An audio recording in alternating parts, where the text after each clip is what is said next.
നമസ്കാരം. ഇന്നത്തെ പ്രധാന വാർത്തകളുമായി അവർ TV 24/7.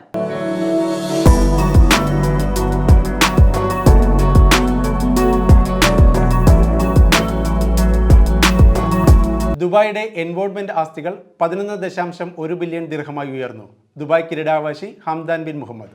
ദുബായ് കിരീടാവകാശിയും UAE ഉപപ്രധാനമന്ത്രിയും പ്രതിരോധ മന്ത്രിയും ദുബായ് എക്സിക്യൂട്ടീവ് കൗൺസിൽ ചെയർമാനുമായ his highness Sheikh Hamdan bin Mohammed bin Rashid Al Maktoum endowment മേഖലയിൽ ദുബായ് തങ്ങളുടെ നേതൃത്വം ശക്തിപ്പെടുത്തുന്നതിനും കമ്മ്യൂണിറ്റി അധിഷ്ഠിത സേവന എൻഡോമെന്റുകൾ വികസിപ്പിക്കുന്നതിനും പ്രതിജ്ഞാബദ്ധമാണെന്ന് സ്ഥിരീകരിച്ചു. വൈസ് പ്രസിഡന്റും പ്രധാനമന്ത്രിയും ദുബായ് ഭരണാധികാരിയുമായ his highness Sheikh Mohammed bin Rashid Al മക്തൂമിന്റെ ദർശനവും മാർഗനിർദ്ദേശവുമാണ് ഈ വിജയത്തിന് കാരണമെന്ന് ഹിസൈനസ് ഷെയ്ഖ് ഹംദാൻ പറഞ്ഞു. ക്രൂ 10 വിക്ഷേപണം വിജയം. മടങ്ങി വരവിനൊരുങ്ങി സുനിത വില്യംസ്. പേടകത്തിൽ 4 ബഹിരാകാശ സഞ്ചാരികളും. സ്പേസ് എക്സിന്റെ ക്രൂ 10 വിക്ഷേപണം വിജയം. ഫ്ലോറിഡയിലെ കെനഡി സ്പേസ് സെന്ററിൽ നിന്നാണ് ഫാൽക്കൺ 9 റോക്കറ്റിൽ ക്രൂ 10 വിക്ഷേപിച്ചത്. നാസയും സ്പേസ് എക്സും ചേർന്നാണ് നേതൃത്വം നൽകിയത്. ഷാർജ വായനോത്സവം അവാർഡ് മാർച്ച് 31-നകം അപേക്ഷിക്കണം. കുട്ടികളുടെ വായനോത്സവത്തിന്റെ ഭാഗമായി 3 സാഹിത്യ അവാർഡുകൾക്കായി ഷാർജ ബുക്ക് അതോറിറ്റി അപേക്ഷ ക്ഷണിച്ചു. Sharjah children's book, Sharjah audio book, കാഴ്ച പരിമിതർക്കായുള്ള പുസ്തകം എന്നീ മേഖലയിലാണ് അവാർഡ് നൽകുന്നത്.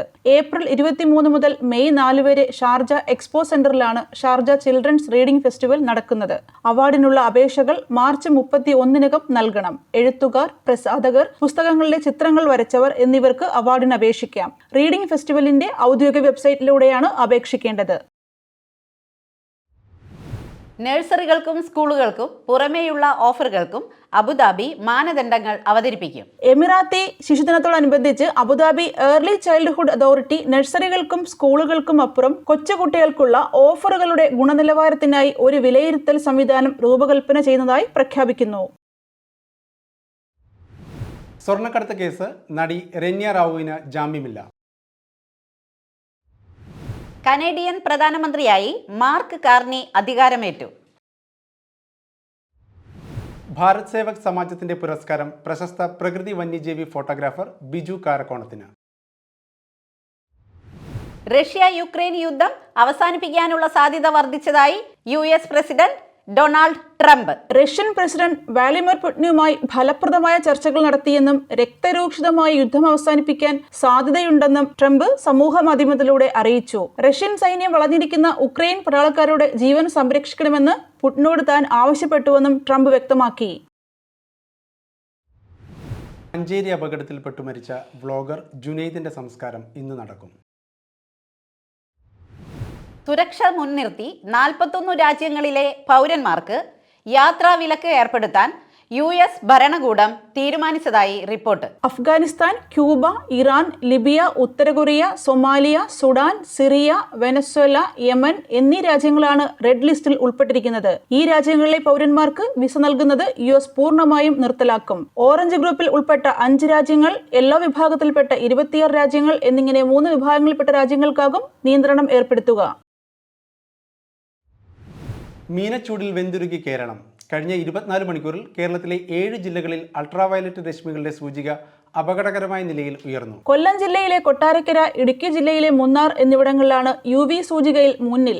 ഇവിടങ്ങളിൽ UV സൂചിക 10 വരെ ഉയർന്നു. പത്തനംതിട്ട, കോട്ടയം, ആലപ്പുഴ, പാലക്കാട്, മലപ്പുറം ജില്ലകളിൽ ഓറഞ്ച് അലർട്ടാണ്. UV സൂചിക 8 മുതൽ 10 വരെ ഉയരുമ്പോഴാണ് ഓറഞ്ച് അലർട്ട് നൽകുന്നത്. അതീവ ജാഗ്രത പാലിക്കേണ്ടതാണെന്ന് കാലാവസ്ഥാ കേന്ദ്രം മുന്നറിയിപ്പ് നൽകുന്നു. ട്രംപ് ഭരണകൂടം ഏർപ്പെടുത്തിയ താരിഫ് വർധന ഇലക്ട്രിക് വാഹനങ്ങളുടെ വിപണിയെ ദോഷകരമായി ബാധിക്കുമെന്ന മുന്നറിയിപ്പുമായി ടെസ്ല സ്പേസ് എക്സ് സ്ഥാപകൻ ഇലോൺ മസ്ക്. അക്കാഫ് ഇവന്റ്സും ദുബായ് ചാരിറ്റിയും ദുബായ് ഫുഡ് ബാങ്കും സംയുക്ത നേതൃത്വത്തിൽ ദുബായ് സോണാപൂരിൽ നടത്തിയ ഇഫ്താർ ലേബർ ക്യാമ്പിൽ 10,000-ലധികം ഇഫ്താർ കിറ്റുകൾ വിതരണം ചെയ്തു. അക്കാഫ് ഇവന്റ്സും ദുബായ് ചാരിറ്റിയും ദുബായ് ഫുഡ് ബാങ്കും സംയുക്ത നേതൃത്വത്തിൽ ദുബായ് സോനാപൂരിൽ നടത്തിയ ഇഫ്താർ ലേബർ ക്യാമ്പിൽ തേജസ്, തപസ്, ഇൻഫിനിറ്റി എന്നീ ഗ്രൂപ്പ് പ്രതിനിധികളും പങ്കെടുത്തു. Varkala non residents association Varna Dubai eat and drink ഓഡിറ്റോറിയത്തിൽ വെച്ച് ഈ വർഷത്തെ വർണ്ണ ഇഫ്താർ സംഗമം സംഘടിപ്പിച്ചു. Varkala non residents association eat and drink ഓഡിറ്റോറിയത്തിൽ വെച്ച് ഈ വർഷത്തെ വർണ്ണ ഇഫ്താർ സംഗമം സംഘടിപ്പിച്ചു. വർണ്ണ ജനറൽ സെക്രട്ടറി അരീഷ് സ്വാഗതം ആശംസിക്കുകയും ഈ മാസം 23-ാം തീയതി നാട്ടിൽ വെച്ച് റംസാൻ കിറ്റ് വിതരണം സംഘടിപ്പിക്കുമെന്ന് വർണ്ണ പ്രസിഡന്റ് കെ നാസർ അറിയിച്ചു. Texas Dubai unit president R Shaji Ramzan ആശംസകൾ അറിയിച്ചു. വർണ്ണ ട്രഷറർ ശ്രീ സുബിരാജ് നന്ദി രേഖപ്പെടുത്തി. ഇനി പോകാം സ്പോർട്സ് വാർത്തകളിലേക്ക്. ഓൾ ഇംഗ്ലണ്ട് ബാഡ്മിന്റണിൽ ഇന്ത്യൻ താരം ലക്ഷ്യ സെൻ ക്വാർട്ടറിൽ. പുരുഷ സിംഗിൾസ് പ്രീ ക്വാർട്ടറിൽ ലോക 2ാം നമ്പർ താരം ഇന്തോനേഷ്യയുടെ ജൊനാഥൻ ക്രിസ്റ്റിയെയാണ് ലക്ഷ്യ വീഴ്ത്തിയത്. 21-13, 21-10. അഫ്ഗാൻ ക്രിക്കറ്റ് താരം ഹസ്രത്തുള്ള സസായിയുടെ മകൾ അന്തരിച്ചു. അനുശോചനവുമായി ക്രിക്കറ്റ് താരങ്ങൾ. ബാറ്റിംഗിലെ ഫിറ്റ്നസ് ടെസ്റ്റ് പാസായി തിരിച്ചുവരവിന് തയ്യാറെടുത്ത് സഞ്ജു സാംസൺ. IPL ടീമുകളെ നയിക്കാൻ 9 ഇന്ത്യക്കാരും ഒരു വിദേശിയും. കുറവ് പ്രതിഫലം റഹാനയ്ക്ക്. കഴിഞ്ഞ 17 സീസണുകളായി 13 വ്യത്യസ്ത ക്യാപ്റ്റന്മാരെ പരീക്ഷിച്ചിട്ടും കപ്പിനെടുത്തെങ്ങും എത്താതെ പോയ ടീം വീണ്ടും തലപ്പാവ് മാറ്റുന്നു. IPL-ൽ ഡൽഹിയുടെ 14ാം ക്യാപ്റ്റനായി ഇന്ത്യൻ ഓൾറൗണ്ടർ അക്ഷർ പട്ടേലിനെ പ്രഖ്യാപിച്ചു. ഇതിഹാസങ്ങൾ വീണ്ടും ഏറ്റുമുട്ടുന്നു.